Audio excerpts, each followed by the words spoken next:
संयुक्त किसान मोर्चा की तरफ से आज चंडीगढ़ में एक मीटिंग रखी गई, जिसमें पूरे देश के अलग अलग किस्में की जाताबंदियों के नुमाइंदों ने हिस्सा लिया। इस मौके पर किसानों ने कहा कि जब तक सरकार एमएसपी कानून और स्वामीनाथन रिपोर्ट नहीं लागू करती, तब तक हमारा जो संघर्ष है जारी रहेगा और आगे की जो रणनीति होगी, इसके ऊपर भी विचार किया जाएगा। किसानों ने ये भी कहा कि जब तक स्वामीनाथन रिपोर्ट और एसपी गारंटी सरकार लागू नहीं करती, तब तक हमारा संघर्ष जारी रहेगा। आज इसी एजेंट के ऊपर चर्चा होगी कि आगे किस किस तरह से संघर्ष जारी रखेंगे। Nation news bureau report. Punjab वालिਆਂ ਨੂੰ ਤੁਸੀਂ ਸਾਰੇ ਜਾਣਦੇ ਆ, ਇਹ ਸ਼ਾਮਲ ਸੀ। ਇਸ ਤੋਂ ਇਲਾਵਾ ਅੱਜ ਮੀਟਿੰਗ 'ਚ ਜਿਹੜੇ ਸ਼ਾਮਲ ਸੀ ਔਰ ਸਾਥੀ ਬੈਠੇ ਨੇ, ਮੈਂ ਉਹਨਾਂ ਦੀ ਵੀ ਇੰਟਰੋਡਕਸ਼ਨ ਤੁਹਾਡੇ ਨਾਲ ਕਰਾਉਣਾ ਚਾਹੁੰਦਾ। ਡਾਕਟਰ ਆਸ਼ੀਸ਼ ਹਨਨਮੁੱਲਾ ਜੀ ਸੀਨੀਅਰ ਲੀਡਰ ਨੇ ਸੰਯੁਕਤ ਕਿਸਾਨ ਮੋਰਚਾ ਦੇ, ਪ੍ਰੇਮ ਸਿੰਘ ਗਹਿਲਾਵਤ ਜੀ ਹਰਿਆਣੇ ਤੋਂ, ਲਖੋਵਾਲ ਸਾਹਿਬ ਤੁਸੀਂ ਸਾਰੇ ਜਾਣਦੇ ਆ, ਕੋਈ ਜਾਣ ਪਛਾਣ ਦੇ ਮੁਹਤਾਜ ਨਹੀਂ।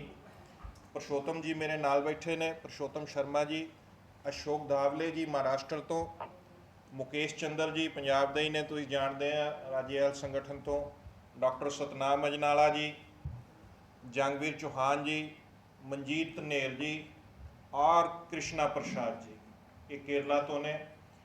ये अज असी एक मीटिंग, मेरे पिछे झंडा सिंह जेठूके साहब, बलजीत गरेवाल, ये सारे वो फेस ने जिहड़े तुसीं अक्सर सानू मिलते रहने हैं। अज की मीटिंग की साडी विचार चर्चा हुई, की फाइनल होया, ये ते उगराहा साहब परशोत्तम शर्मा जी तुहाडे नाल मुखातब होणगे। मैं उगराहा जी नूं बेनती करदा कि वह तुहाडे नाल अपनी गल रखण। अज की जिहड़ी मीटिंग है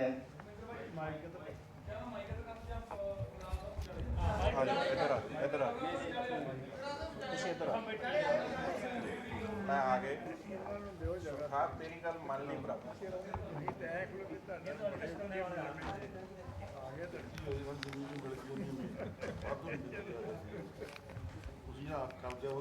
अज की जिहड़ी मीटिंग है मुख्य तौर पर रविंद्र ने दस्सिया कि नैशनल कोआर्डीनेशन कमेटी की मीटिंग है, जिहदे विच लगभग 40 मैंबर ने संयुक्त मोर्चे के, उन्हां दी मीटिंग।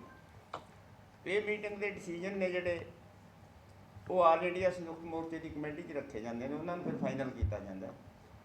जिहड़ियां कुछ कुछ छोटियां मंगां ने उन्होंने इत्थे फाइनल भी किया, जिन्हों का असीं समूह जिक्र करा। अज की मीटिंग दे विच असीं लेखमपुर खीरी की घटना नूं जिहड़ी 3 अक्तूबर नूं वापरी है, ਉਹਦਾ ਅਸੀਂ पास किया भी ਉਹਦਾ श्रद्धांजलि समागम के तौर पर अपने अपने ढंग तरीक़े नाल पिंडां 'च शहरां 'च अपने तरीक़े नाल वो दिवस मनाउणा है। सारिਆਂ ने पूरे भारत दे विच कोई ढंग अपनी अपने जथेबंदियां का होगा, स्टेटां का होगा, वो तरीका अपना के श्रद्धांजलि समागम के तौर पर वो दिन मनाउणा है। 23 सितंबर वाले दिन ट्रेड यूनियन की हड़ताल है, उन्हां दी हड़ताल दे विच शामिल होना, उन्होंने प्रोग्राम में जाना या बुलारे भेजना, अपने अपने जथेबंदियों का की तरीका, वो किहड़े तरीके नाल उहदी शमूलियत करते हैं, उन्होंने कोआर्डीनेट करना, वो असीं पास किया भी उस दिन वो किया जाऊगा। तो एक बंगलौर दे विच मीटिंग हो रही है 7-8 अक्तूबर नूं, उहदे विच नैशनल कोआर्डीनेशन कमेटी के कुछ साथी जाणगे, जिन्हां ने उत्थे जाके उदां दा सैमीनार वगैरह कराउणा है। दक्षिण दीयां स्टेटां ने जिहदे कर्नाटका दे विच बंगलौर 'च मीटिंग हो रही है, वो असीं इत्थे पास की। एक 26 नवंबर नूं जिहड़ा दिन दिल्ली मोर्चा शुरू किया सी, वो मोर्चे की 26 तरीक आ रही है 26 नवंबर नूं, हर साल असीं उहनूं मनाउने आ। ਉਹਦੇ ਭਾਵੇਂ ਅਸੀਂ प्रपोजल लिआंदी है भी उस दिन कुछ ना कुछ प्रोग्राम करना है, पर उसका फाइनल डिसीजन असी 15 अक्तूबर को दिल्ली के मीटिंग रखी है, उत्थे असी करने का फैसला किया है भी फाइनल असी उन्होंने उत्थे करा। ये जुड़दियाँ होर छोटिया छोटिया मंगां ने, स्टेटां दियां भी ने, जिवें गन्ने का भाव की गल है, ਜਾਂ होर जिहड़ियां मंगां जुड़मियां ने, जिवें जमीनां लैंड अकायर करन दी है, गैस लाइन पाइपां दी जमीनां जबरी दब्बण की सरकार की पॉलिसी आ रही है, DAP की खाद की छौट दी आ रही है, उन्हां ते भी असीं मतलब अड्ड अड्ड स्टेटां दे विच अड्ड अड्ड जथेबंदियां कोई एक्शन प्लान कर सकते। ਇੱਕ ਵੱਡੀ ਖਬਰ ਇਹ ਹੈ ਜਿਹੜੀ ਬਹੁਤ ਦੁਖਦਾਈ ਵੀ ਹੈ, ਜਿਹੜੀ ਤੁਹਾਨੂੰ ਨੈਸ਼ਨਲ ਮੀਡੀਆ ਤੇ ਪਤਾ ਵੀ ਸੋਸ਼ਲ ਮੀਡੀਆ ਰਾਹੀਂ ਪਤਾ ਵੀ ਲੱਗ ਗਿਆ ਹੋਣਾ ਹੈ ਕਿ ਕੱਲ੍ਹ ਸੁਨਾਮ ਦੇ ਵਿੱਚ ਇੱਕ ਬਹੁਤ ਵੱਡੀ ਘਟਨਾ ਵਾਪਰੀ ਹੈ। ਮਨਰੇਗਾ ਦੇ ਮਜ਼ਦੂਰ ਮੇਨ ਸੜਕ ਦੇ ਉੱਤੇ ਕੰਮ ਕਰ ਰਹੇ ਸੀ, ਜਿਨ੍ਹਾਂ ਨੂੰ ਇੱਕ ਟਰੱਕ ਦੜ ਕੇ 4 ਮੌਤਾਂ ਉੱਥੇ ਹੋ ਗਈਆਂ ਕੱਲ੍ਹ, ਜਿਹਦੇ ਤੇ ਲਗਭਗ 9-10 ਮਜ਼ਦੂਰਾਂ ਦੀਆਂ ਜਥੇਬੰਦੀਆਂ ਤੇ ਕਿਸਾਨਾਂ ਦੀਆਂ ਜਥੇਬੰਦੀਆਂ ਨੇ ਉੱਥੇ ਸੜਕ ਰੋਕੀ ਹੋਈ ਹੈ। ਉਹ ਲਗਾਤਾਰ ਮੋਰਚਾ ਚੱਲ ਰਿਹਾ ਹੈ। ਸਰਕਾਰ ਦੇ ਅਧਿਕਾਰੀ ਆ ਰਹੇ ਨੇ, ਗੱਲ ਚੱਲਦੀ ਹੈ ਉਹਦੇ ਤੇ। ਜਿੱਥੇ ਸੰਯੁਕਤ ਮੋਰਚੇ ਦੀ ਨੈਸ਼ਨਲ ਕੋਆਰਡੀਨੇਸ਼ਨ ਕਮੇਟੀ ਨੇ ਦੁੱਖ ਦਾ ਪ੍ਰਗਟਾਵਾ ਕੀਤਾ ਹੈ, ਉੱਥੇ ਨਾਲ ਹੀ ਉਹ ਲੜ ਰਹੇ ਮੋਰਚੇ ਸੰਘਰਸ਼ ਕਰ ਰਹੇ ਸਾਥੀਆਂ ਦੀ ਸਪੋਰਟ ਦਾ ਵੀ ਪ੍ਰੈਸ ਦੇ ਵਿੱਚ ਆਪਦਾ ਬਿਆਨ ਲਵਾਉਣ ਦਾ ਅਤੇ ਪ੍ਰੈਸ ਵੱਲੋਂ ਤੁਹਾਡੇ ਰਾਹੀਂ ਆਪਦਾ ਸੁਨੇਹਾ ਪਹੁੰਚਾਉਣ ਦਾ ਇਹ ਅਸੀਂ ਪਾਸ ਕੀਤਾ। ਅਤੇ ਅਸੀਂ ਇਹਨਾਂ ਮੰਗਾਂ 'ਤੇ ਅਸੀਂ ਲਗਭਗ ਸਹਿਮਤੀ ਕੀਤੀ ਹੈ। ਬਾਕੀ ਦੀਆਂ ਮੰਗਾਂ 'ਤੇ ਤੁਹਾਨੂੰ ਅੱਗੇ ਸਭ ਦੱਸਣਾ। ਸਾਥੀਓ, ਸੰਯੁਕਤ ਕਿਸਾਨ ਮੋਰਚਾ ਦੀ ਮੀਟਿੰਗ ਨੇ 2 ਗੱਲਾਂ ਦਾ ਹੋਰ ਸਖਤ ਜਿਹੜਾ ਨੋਟਿਸ ਹੈ ਉਹ ਲਿੱਤਾ। DAP ਦੀ ਘਾਟ ਬਹੁਤ ਵੱਡੀ ਪੱਧਰ ਤੇ ਮਹਿਸੂਸ ਕੀਤੀ ਜਾ ਰਹੀ ਹੈ ਔਰ ਇਸ ਦੇ ਨਾਲ ਬਲੈਕ ਮਾਰਕੀਟਿੰਗ ਹੋ ਰਹੀ ਹੈ, ਬਹੁਤ ਲੁੱਟ ਹੋ ਰਹੀ ਹੈ ਕਿਸਾਨਾਂ ਦੀ।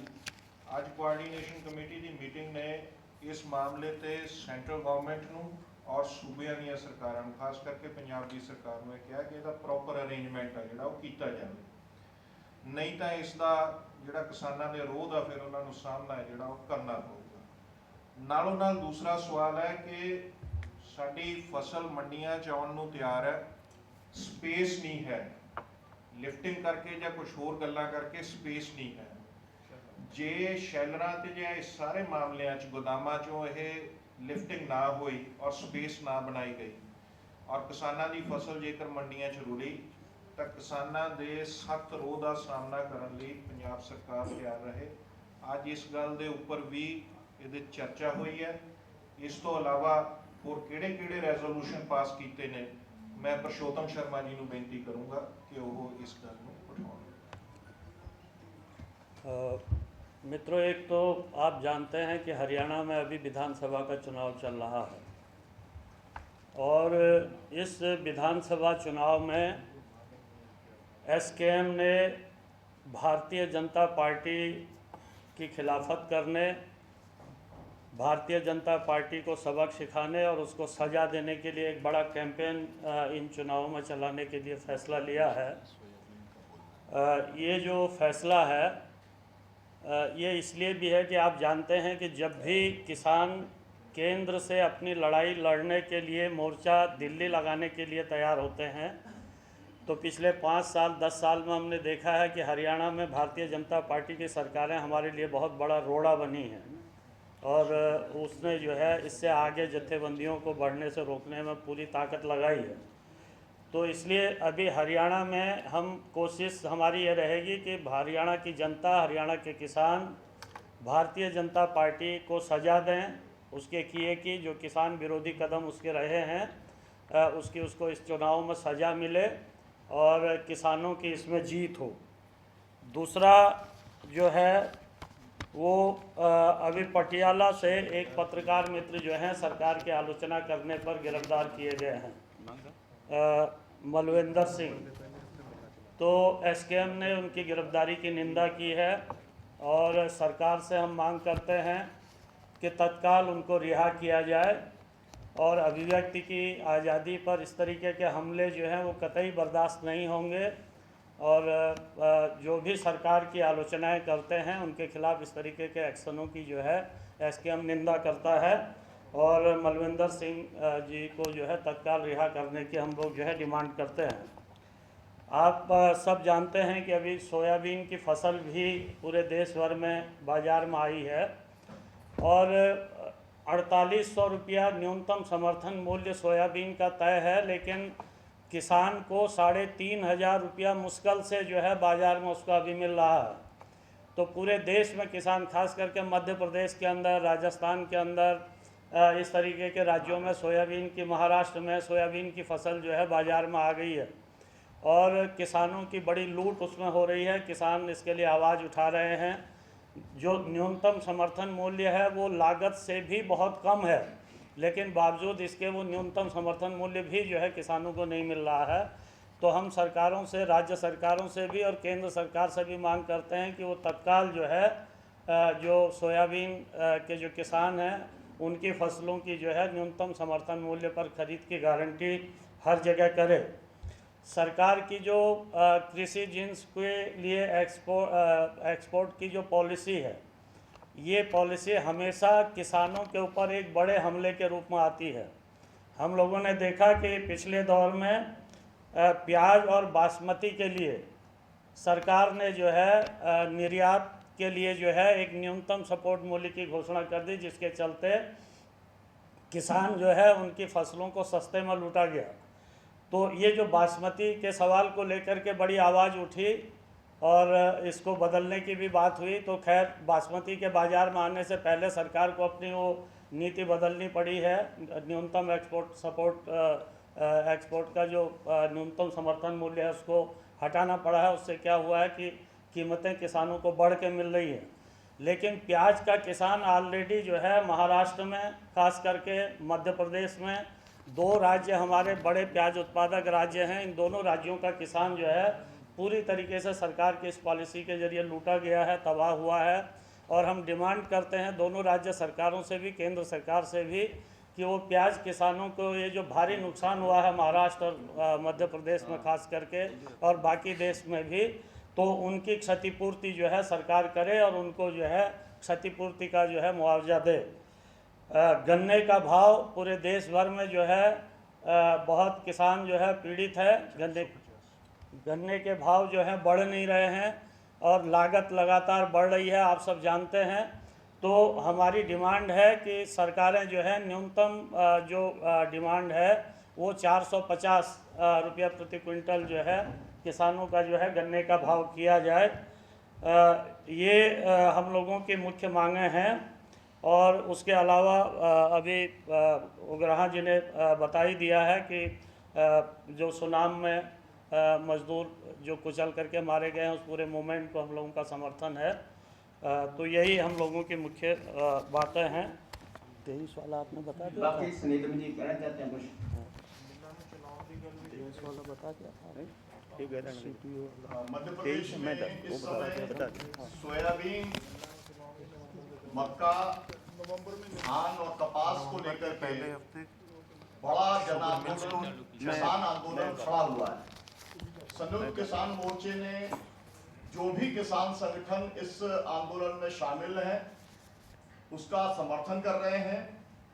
मध्य प्रदेश में 25 किसान संगठन एसकेएम के साथ में जुड़े हैं। उनकी 12 सितंबर को मीटिंग हुई थी और उसके अंदर ये तय किया गया कि 8,000 रुपये क्विंटल सोयाबीन का, 3,000 रुपये क्विंटल मक्का का, इसको लेकर के जो आंदोलन है उसे तेज किया जाएगा। और भोपाल में 30 सितंबर को किसान सत्याग्रह किया जाएगा। लगभग पूरे के पूरे मध्य प्रदेश के 15-20 जिले, क्योंकि मध्य प्रदेश सोया प्रदेश है। और यहाँ पर अभी सबसे बड़ा सवाल यह आया है, जब किसान संगठनों ने आंदोलन शुरू किया तो सरकार ने कहा कि हम एमएसपी पे खरीदेंगे, लेकिन केवल 40% खरीदेंगे। और इस समय फसलें क्योंकि खराब हुई हैं, उत्पादन बहुत कम है। पहले 8 बोरे तक होता था, अब 6 बोरे पे 4 बोरे के ऊपर पहुंच गया है। और इसीलिए हम लोग ये मांग कर रहे हैं कि सरकार जिस तरीके से पंजाब के अंदर धान और गेहूं खरीदा जाता है, उसी तरीके से एक एक दाना सोयाबीन का एमएसपी के ऊपर खरीदा जाए, मक्का का एक एक दाना खरीदा जाए। ये मुख्य मांग है जिसको लेकर के एसकेएम ने यहाँ पर तय किया है। और हरियाणा के अंदर जो अभियान है वो बहुत तेज गति से हरियाणा के किसान संगठन चल रहे हैं। भाजपा को बेनकाब करो, विरोध करो और दंडित करो, और उसके अंदर शामिल होने के लिए देश भर के किसान संगठन वहां पर पहुंचेंगे। एक साथियों, पंजाब ਦੇ ਵਿੱਚ पंजाब सरकार ने पिछले मीटिंग ਦੇ ਵਿੱਚ वादा किया सरकार ने कि गन्ना मिल्लां ने ਜਿਹੜੀਆਂ 1 नवंबर ਤੋਂ ਚਲਾ देंगे। गन्ना मिल्लां 1 नवंबर ਤੋਂ ਚੱਲਣੀਆਂ ਚਾਹੀਦੀਆਂ ਨੇ। ਫਿਕਰਮੰਦ ਨੇ किसान गन्ना ਬੈਲਟਾਂ वाले ਇੱਕ ਉਹਨਾਂ ਦੀ ਮੰਗ ਹੈ ਵੀ ਸਾਨੂੰ 450 ਰੁਪਏ ਗੰਨੇ ਦਾ ਰੇਟ ਦਿੱਤਾ ਜਾਵੇ, ਜਿਹੜਾ ਸਰਕਾਰ ਨੇ ਵੀ ਵਾਅਦਾ ਕੀਤਾ ਸੀ ਵੀ ਅਸੀਂ ਤੁਹਾਨੂੰ ਵਾਜਬ ਰੇਟ ਦੇਵਾਂਗੇ।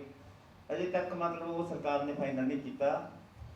ਤੀਜੀ ਗੱਲ ਇਹ ਹੈ ਵੀ ਸਾਡੀ ਸੰਯੁਕਤ ਮੋਰਚੇ ਦੀ ਮੰਗ ਲੰਬੇ ਸਮੇਂ ਤੋਂ ਚੱਲੀ ਆਉਂਦੀ ਹੈ, ਜਿਹੜੀ ਅਜੇ ਪੈਂਡਿੰਗ ਖੜੀ ਹੈ, ਵੀ ਜਿਹੜੇ ਸਾਡੇ ਦਿੱਲੀ ਮੋਰਚੇ ਦੇ ਸ਼ਹੀਦ ਨੇ ਉਹਨਾਂ ਦੀ ਯਾਦਗਾਰ ਬਣਾਉਣ ਵਾਸਤੇ ਸਾਨੂੰ ਥਾਂ ਮਿਲਣੀ ਚਾਹੀਦੀ ਹੈ। ਨਾ ਪੰਜਾਬ ਸਰਕਾਰ ਨੇ ਕਿਤੇ ਕੰਨਾ ਲਾਇਆ, ਨਾ ਹੀ ਹਰਿਆਣਾ ਸਰਕਾਰ ਨੇ, ਦਿੱਲੀ ਸਰਕਾਰ ਨੇ ਤਾਂ ਇਹਨੂੰ ਕੀ ਕੰਨਾ ਲਾਉਣਾ ਸੀ।